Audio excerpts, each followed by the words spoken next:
Hong Kong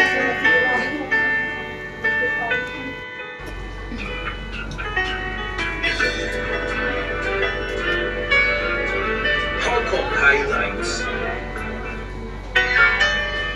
Good morning, good afternoon, and good evening, everyone. Ako po ang inyong napakagandang Ate Cherry Mucha at umpisa na nga po natin ang ating mga update dito sa Hong Kong highlights. At syempre, unahin natin ang isa pang napakaganda, si Ate Lisa Orias. Hello, Ate Lisa.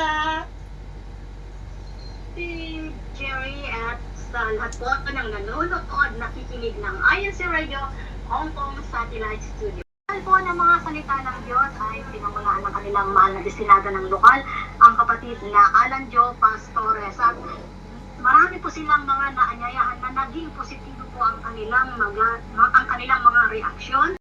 At ganap. At siyempre, ang lahat ng Iglesia ni Cristo ay ginagawa po yun na mag-imbita ng mga taong hindi pa kaanib sa loob ng Iglesia ni Cristo para makapakinig po sila kung ano ang aral na sinasampalatayanan natin sa loob ng Iglesia ni Cristo, kung bakit tayo masigasig na sa kanila ay nag-aanyaya po. Kaya naman, Ate Lisa, thank you very much. At hindi lang yan ang ating aktibidad dito sa distrito, kundi mayroon pa po tayo at tawagin natin ang nagbabalik na isa pa ring maganda, Ate Luby. Ate Lub?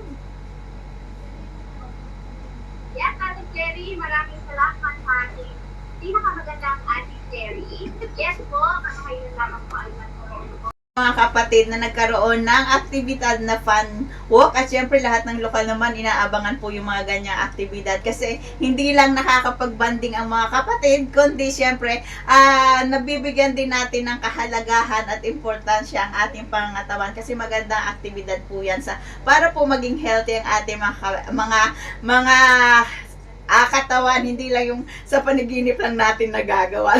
Ate Lyube. Thank you, Ate Lyube. At syempre, sa mga nasa Kuntong, keep it up. At yan lang po ang ating update sa linggong ito. At abangan nyo po muli ang mga iba't ibang pang-aktibidad mula sa distrito ng Hong Kong. Dito lang yan sa Hong Kong Highlight.